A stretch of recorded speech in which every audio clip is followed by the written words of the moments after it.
Halo, Assalamualaikum. Nama saya Laura. Background saya adalah seorang entrepreneur dan saya dari Jakarta. Saya menggunakan kacamata dari usia SD ya, dari kelas 4 SD. Dan sejak itu saya selalu menggunakan kacamata sampai pada saat saya sudah bekerja, saya mulai mengenal kontak lens. Memang saya menggunakan kontak lens hampir setiap saat, tapi terutama untuk kondisi-kondisi acara-acara tertentu. Tapi pada saat saya merasa mata saya sudah terlalu lelah, saya kembali ke kacamata.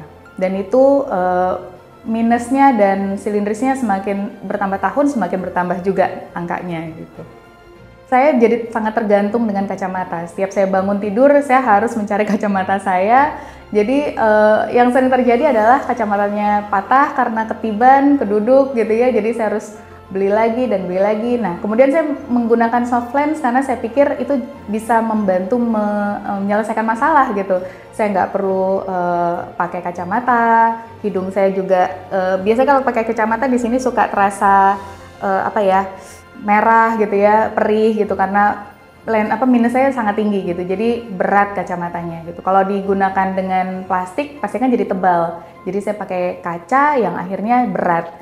Jadi itu. Nah, kalau saya pakai soft lens, ada pengalaman waktu itu saya lupa tetes air untuk mata saya saat saya pakai soft lens.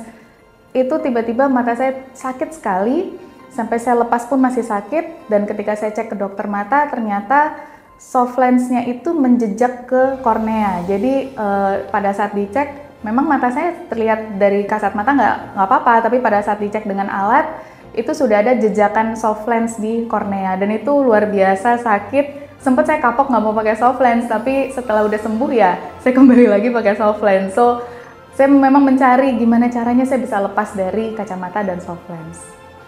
Saya sebenarnya sudah lama ingin melakukan proses LASIK, tapi banyak kekhawatiran. Jadi lihat video YouTube, testimoni, dan review-review banyak yang ya ada yang bagus, ada juga yang bilang resikonya macam-macam gitu. Jadi itu yang membuat saya khawatir untuk betul-betul bulat memutuskan LASIK. Sampai akhirnya saya mendengar cerita dari teman saya yang sudah melakukan proses LASIK di SILC dan progresnya bagus, hasilnya bagus, dan sudah 5 tahun tidak ada masalah. Akhirnya saya membulatkan niat dan tekad untuk oke deh, saya coba LASIK, dan saya mempelajari lebih lanjut juga tentang informasi-informasi yang lebih valid tentang proses LASIK. Saya belajar dari video-video dokter-dokter yang melakukan proses LASIK dan dari klinik-kliniknya, dan akhirnya saya memutuskan ini aman gitu. Dan saat saya tahu ada teknologi terbaru yang namanya Smart Sight, itu hanya diinsisi sedikit korneanya, saya rasa wah ini pemulihannya harusnya lebih cepat. Dan saya bandingkan teman saya saja yang dengan LASIK yang lama hasilnya bagus, maka yang Smart Sight ini harusnya lebih cepat lagi pemulihannya dan lebih bagus. So saya memutuskan untuk saya coba Smart Sight. Dan pada saat prosesnya memang ada rasa dak-dikduk gitu ya, tapi saya senang banget karena perawat dan dokter juga di SILC betul-betul menenangkan dan membuat saya lebih nyaman, walaupun ini adalah pengalaman pertama, jadi saya nggak tahu saya akan mengalami apa dalam prosesnya, tapi saya jauh lebih tenang.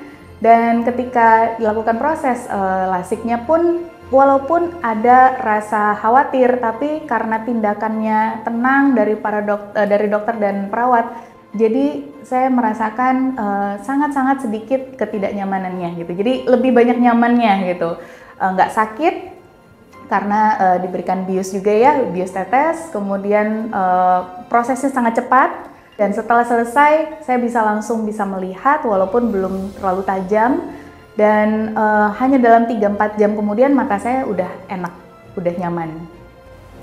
Hari ini adalah 1 bulan pasca operasi LASIK Smart Sight yang saya jalani. Kalau saya flashback apa yang saya alami dalam 1 bulan terakhir, 1 hari setelah proses LASIK, saya sudah bisa beraktivitas, bahkan saya langsung ada acara di Semarang saat itu. Memang mata saya harus terus menggunakan goggle dulu untuk sementara, untuk mencegah debu masuk. Tapi pada saat di dalam ruangan, saya masih bisa lepas kacamata goggle tersebut, dan saya bisa melihat dengan langsung lebih jelas gitu ya, dibanding sebelumnya saya masih menggunakan kacamata. Kemudian di hari ketiga rasanya juga jauh lebih nyaman, mata jauh lebih jelas. Saya suka banget kalau dalam perjalanan saya membaca plang-plang tulisan di jalan karena selama ini saya nggak pernah bisa melihat tanpa kacamata itu. Kemudian hari ketujuh jauh lebih jelas lagi matanya, saya sudah bisa lepas dari goggle. Kemudian hari ke-30 saya baru saja cek mata saya, ternyata penglihatan saya bahkan lebih tajam dari penglihatan mata normal. Dokternya tadi juga kaget gitu, hasil saya bagus sekali. Saya bisa melihat tulisan yang kecil sekali yang secara mata normal pun bahkan itu tidak bisa dilihat sebelumnya biasanya. Oke, kalau Anda punya pengalaman seperti saya, sudah bertahun-tahun menggunakan kacamata, sudah lama sekali bergantung kepada soft lens untuk aktivitas Anda sehari-hari, dan Anda ingin lepas dari itu semua dengan mata yang lebih sehat, lebih nyaman seperti saya, maka teman-teman jangan ragu untuk melakukan LASIK di SILC LASIK Center. Dokter-dokternya sangat-sangat kompeten dan para perawatnya juga sangat-sangat helpful sekali. Terima kasih. Ingat LASIK, ingat Silk LASIK.